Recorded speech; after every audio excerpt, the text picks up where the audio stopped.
Assalamualaikum warahmatullahi wabarakatuh. Alhamdulillahi rabbil alamin, wal aqibatu lil muttaqin, wala udwana illa 'alal zalimin. Wassalatu wassalamu ala asyrafil anbiya'i wa imamil mursalin, wa ala alihi wa sahbihi ajma'in, amma ba'd.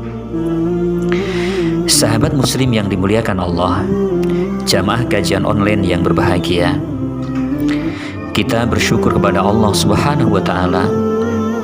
Hari ini kita dipertemukan oleh Allah dalam kajian online Ramadan tahun 1441 Hijriah. Mudah-mudahan Allah Subhanahu wa ta'ala memberikan kekuatan zahir dan batin kepada kita semuanya. Allah mudahkan kita untuk memahami petunjuk Allah dan Rasulnya, diberi kemudahan untuk mengamalkannya sebagai bekal kita hidup di dunia ini dan kelak ketika kita menghadap Allah Subhanahu wa ta'ala. Sahabat muslim yang dimuliakan Allah Subhanahu wa ta'ala,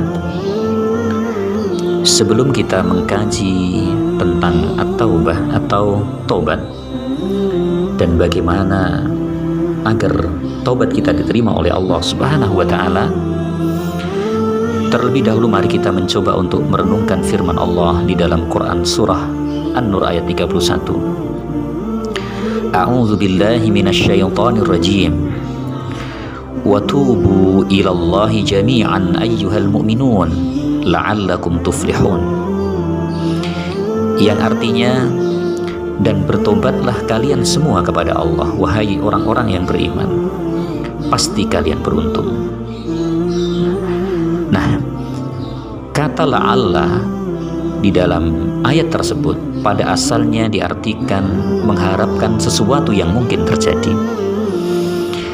Akan tetapi di dalam ayat ini diartikan sebagai tahqiq atau memastikan, karena sesungguhnya janji Allah pasti terjadi.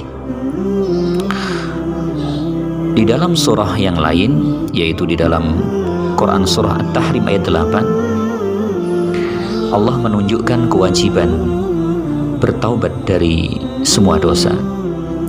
Bunyi ayatnya adalah ya ayyuhalladzina amanu, wahai orang-orang yang beriman. Apa perintahnya? Tubu ilallahi taubatan nasuha. Bertobatlah kalian kepada Allah dengan taubat yang nasuha, taubat yang semurni-murninya.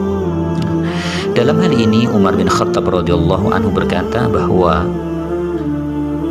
taubat nasuha adalah bertobat dari dosa kemudian tidak mengulangi lagi, sebagaimana susu tidak akan kembali lagi masuk ke dalam putingnya.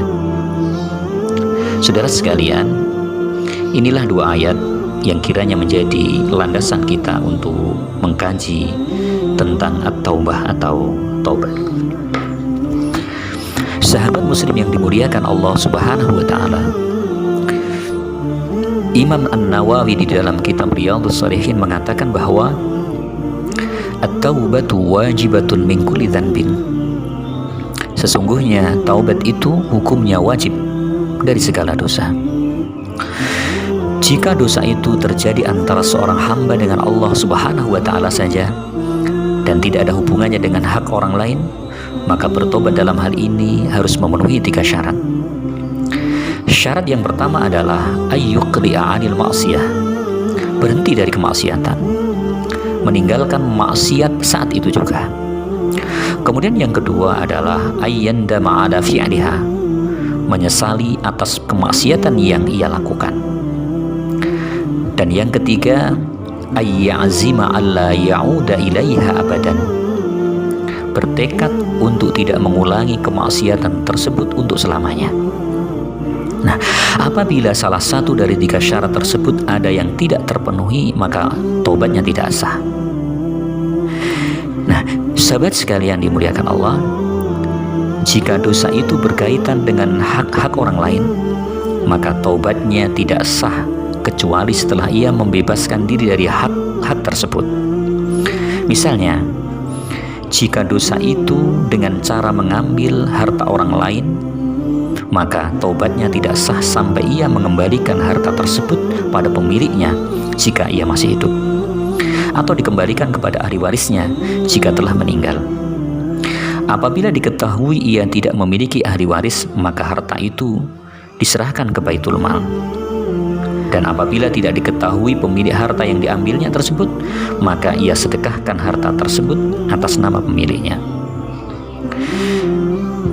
Contoh yang lain, jika dosa atau maksiat itu dengan sebab ghibah misalnya, atau menggunjing seorang muslim, maka ia wajib meminta maaf kepada orang yang digunjing itu bila yang dighibah tahu, atau ia khawatir orang yang digunjing akan tahu. Jika tidak, maka cukup baginya dengan memohonkan ampunan untuk orang yang digunjing dan memujinya di tempat ia menggunjingnya dahulu, karena sesungguhnya perbuatan baik akan menghilangkan keburukan. Sahabat sekalian, salah satu bukti kasih sayang Allah Subhanahu wa Ta'ala kepada hambanya adalah Allah selalu membuka pintu ampunan dan taubat bagi seluruh hambanya. Sebagaimana firman Allah di dalam Quran surah Az-Zumar ayat 53, Qul ya ibadiyalladzina asrafu ala anfusihim la taqnatu min rahmatillah innallaha yaghfiru dzunuba jami'a innahu huwal ghafurur rahim. Katakanlah, wahai para hambaku yang melampaui batas terhadap diri mereka sendiri, janganlah kalian putus asa terhadap rahmat dari Allah. Sesungguhnya Allah mengampuni seluruh dosa. Sungguh dialah zat yang maha pengampun lagi maha penyayang. Allah Subhanahu wa Ta'ala mengampuni setiap dosa seorang hamba jika hamba tersebut bertaubat kepada Allah dengan taubatan nasuha. Bahkan Allah mengampuni dosa yang paling besar sekalipun, yaitu dosa syirik, selama orang tersebut ikhlas bertaubat kepada Allah Subhanahu wa Ta'ala. Bukankah para sahabat radhiyallahu anhum dahulunya adalah orang-orang yang tenggelam dalam lumpur kemusyrikan, tenggelam dalam kubangan dosa dan kemaksiatan, namun dengan sebab taubat Allah Subhanahu wa Ta'ala pun mengangkat kedudukan mereka. Sebaik-baik manusia bukanlah manusia yang suci dan bersih dari dosa dan kesalahan, karena memang tidak ada orang yang bisa demikian. Nabi Shallallahu Alaihi Wasallam bersabda, "Kullu bani Adam khatta'un, wa khairul khatta'ina at-tawwabun." Setiap anak Adam pasti sering melakukan dosa dan kesalahan, dan sebaik-baik orang yang berdosa adalah orang yang rajin bertaubat. Hadis riwayat At-Tirmidzi. Saudaraku sekalian yang dimuliakan Allah, mudah-mudahan kita termasuk bagian dari orang-orang yang senantiasa membersihkan diri dan bertaubat kepada Allah Subhanahu wa Ta'ala. Amin ya mujibas sa'ilin. Nasru minallah wa fathun qarib wa basyiril mu'minin. Wassalamu alaikum warahmatullahi wabarakatuh.